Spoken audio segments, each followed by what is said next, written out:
ರಾಜ, ಹೇಳಿದ ಸಮಯಕ್ಕೆ ಬರುವ ವ್ಯಕ್ತಿ ಅಂದ್ರೆ ನೀನೊಬ್ಬ.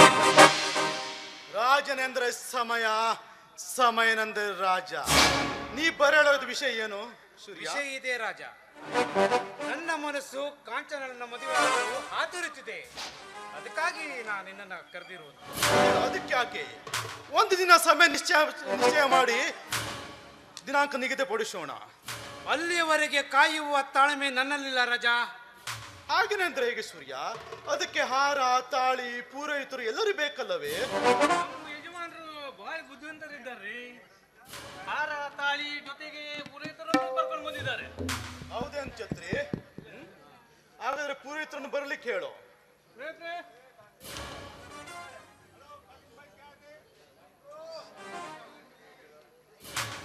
ಓಯ್, ಪೂರೈತರನ್ನು ಬರ್ಲಿಕ್ಕೆ ಹೇಳ್ರಿ.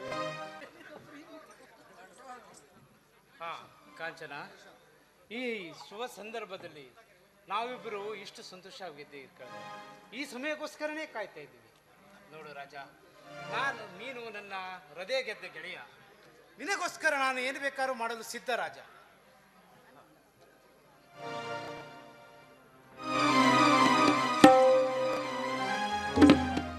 ಇದೇನಪ್ಪ ಸೂರ್ಯ, ನನಗೆ ಒಂದು ಮಾತು ತಿಳಿಸಿದ್ದೇನೆ, ಮದುವೆ ಆಗಿರುವೆಲ್ಲ. ನಿನಗೇಕೆ ತಿಳಿಸಬೇಕು? ನನ್ನ ಆತ್ಮೀಯ ಗೆಳೆಯ ಇದ್ದಾನಲ್ಲ, ಅಷ್ಟೇ ಸಾಕು ನನಗೆ. ನನಗೇಕೆ ತಿಳಿಸಬೇಕು ಸೂರ್ಯ? ನನಗೇಕೆ ತಿಳಿಸಬೇಕು? ತಾಯಿ ಇಲ್ಲದ ತಬ್ಬಲಿ ಎಂದು ಹೊತ್ತು ಸಾಕಿದ್ದಕ್ಕೆ ನನಗೇಕೆ ತಿಳಿಸಬೇಕು ಸೂರ್ಯ? ನನಗೇಕೆ ತಿಳಿಸಬೇಕು? ನೀನು ಆಡಿ ಬಂದಾಗ ಅಂಗಾಲು ತೊಳೆದು ಹಠ ಮಾಡಿ ಅಳುವಾಗ ಬೆನ್ನ ಮೇಲೆ ಕೂರಿಸಿಕೊಂಡು ಆನೆ ಬಂತಾನೆಯನ್ನು ಆಡಿಸಿದ್ದಕ್ಕೆ ನನಗೇಕೆ ತಿಳಿಸಬೇಕು ಸೂರ್ಯ? ನನಗೇಕೆ ತಿಳಿಸಬೇಕು? ತಾಯಿ ಇಲ್ಲದ ತಬ್ಬಲಿ ಎಂದು ಹೆಮ್ಮೆಯಿಂದ ಬೆಳೆಸಿದಕ್ಕೆ ನನಗೇಕೆ ತಿಳಿಸಬೇಕು ಸೂರ್ಯ? ನನಗೇಕೆ ತಿಳಿಸಬೇಕು? ನೀನು ಯಾವ ಸಂಬಂಧ ಇದೆ ಎಂದು ನನಗೆ ತಿಳಿಸುವೆ ಸೂರ್ಯ? ಯಾವ ಸಂಬಂಧವಿದೆ ಎಂದು ತಿಳಿಸುವೆ? ನಿಲ್ಲಿಸು ನಿನ್ನ ಪುರಾಣವನ್ನ. ಇದು ಮದುವೆ ಮನೆ, ಮಸಣವಲ್ಲ. ಸೂರ್ಯ, ಬಾಯಿ ಬಿಗಿ ಹಿಡಿದು ಮಾತನಾಡು. ಒಡ ಹುಟ್ಟಿದವನಿಗಿಂತ ನಿನ್ನೆ ಮೊನ್ನೆ ಬಂದ ಈ ಭಿಕಾರಿಯ ನಿನಗೆ ಹೆಚ್ಚಾದನೇನು? ಇವನೇ ನನಗೆ ಹೆಚ್ಚು. ಅದನ್ನ ಕೇಳೋಕೆ ನೀನ್ಯಾರು?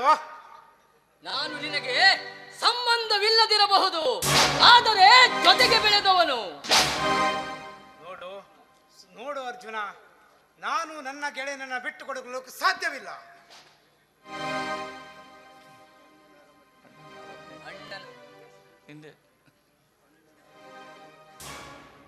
ಅಣ್ಣನ ಅರಮನೆಯ ಗೌರವವನ್ನು ಕಾಯಲು ಇದೇ ಕೊಡ್ಲಿಯಿಂದ ನಿನ್ನನ್ನು ಕೊಚ್ಚಿ ಹಾಕುತ್ತೇನೆ. ಅರ್ಜುನ, ಬೇಡಪ್ಪ. ನನ್ನ ಸಂಬಂಧ ನೀವೇಕೆ ಜಗಳ ಹೊಡುತ್ತೀರಿ? ಎಲ್ಲ ನನ್ನ ಹಣೆ ಬರಹ, ಎಲ್ಲ ನನ್ನ ಹಣೆ ಬರಹ. ಸೂರ್ಯ, ನಾನು ಬರುತ್ತೇನೆ. ನನ್ನಂತ ಬಿಕಾರಿಗೆ ಇಲ್ಲೇನು ಕೆಲಸ? ನಾನು ಬರುತ್ತೇನೆ ಸೂರ್ಯ. ಎಲ್ಲೋ ರಾಜ, ನೀನೆಲ್ಲೋ ಹೋಗಬಾರದು. ಈ ನನ್ನ ಸಮಸ್ತ ಕೋಟಿಯ ಆಸ್ತಿಗೆ ನೀನು ವಾರಸುದಾರ. ನೋಡು ರಾಜ, ನಿನಗೂ ಮತ್ತು ನಿನ್ನವರಿಗೆ ನನ್ನ ಮೇಲೆ ಗೌರವ ಇದ್ದರೆ ನೀವು ಇಲ್ಲೇ ಇರಬೇಕು. ಆಯ್ತು ಸೂರ್ಯ, ನಿನ್ನ ಗೌರವಗೋಸ್ಕರ ನಾನು ಇಲ್ಲೇ ಉಳಿಯುತ್ತೇನೆ. ಅಂದು 1 ರೂಪಾಯಿಗಾಗಿ ನಾನು ಒದ್ದಾಡ್ತಾ ಇದ್ದೆ. ಇವತ್ತು ಕೋಟ್ಯಾಧೀಶನ ಗೆಳೆಯ, ಕೋಟ್ಯಾಧೀಶನ ಗೆಳೆಯ ಶಿವಣ್ಣ, ಸೇಡು ಕಣೋ, ನಿನ್ನ ಮೇಲೆ ಸೇಡು. ಸೂರ್ಯ, ನಾನು ಬರುತ್ತೇನೆ. ಸೂರ್ಯ, ಅರಮನೆಯ ರಾಜಮುದ್ರೆ ಸರ ಕಾಣ್ತಾ ಇಲ್ಲ ಸೂರ್ಯ. ಹೌದು ಕಾಂಚನ, ಇಷ್ಟು ಜನರ ಮಧ್ಯದಲ್ಲಿ ಆ ಸರ ಎಲ್ಲಿ ಕಾಣೆಯಾಯ್ತು ಅಂತಾನೆ ಗೊತ್ತಾಗ್ತಾ ಇಲ್ಲ. ಹೆದರಬೇಡ ಸೂರ್ಯ, ಪೊಲೀಸರಿಗೆ ಬರಲು ಹೇಳಿದ್ದೇನೆ. ಬರಲಿ, ಅವರು ಬಂದಾಗಲೇ ವಿಷಯ ಗೊತ್ತಾಗ್ತದೆ.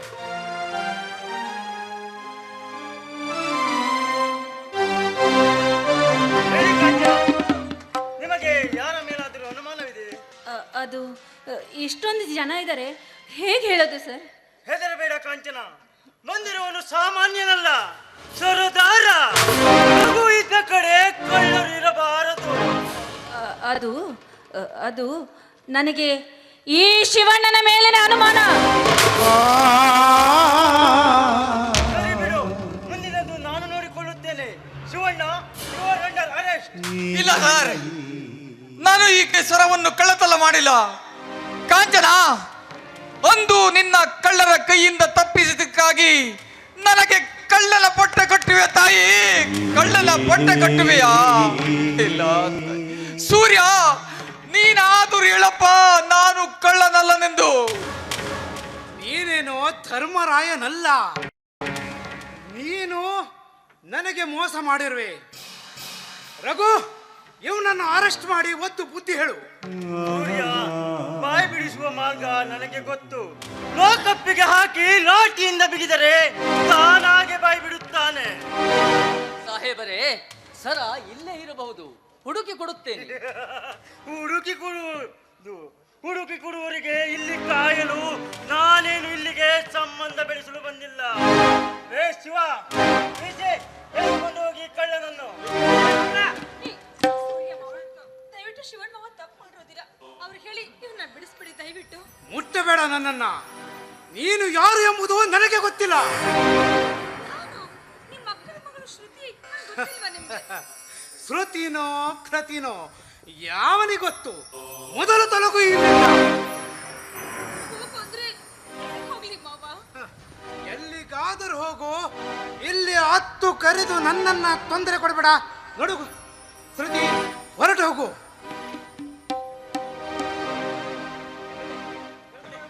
ನ್ಯಾಯ ಎಲ್ಲಿದೆ? ನ್ಯಾಯ ಎಲ್ಲಿದೆ? ಎಲ್ಲಿದೆಯೋ ನ್ಯಾಯ ತಮ್ಮ? ಎಲ್ಲಿದೆಯೋ ನ್ಯಾಯ? ಬಡವರ ಬಾಳಲ್ಲಿ ಬರಿಯ ನ್ಯಾಯ. ನ್ಯಾಯ ಎಲ್ಲಿದೆ?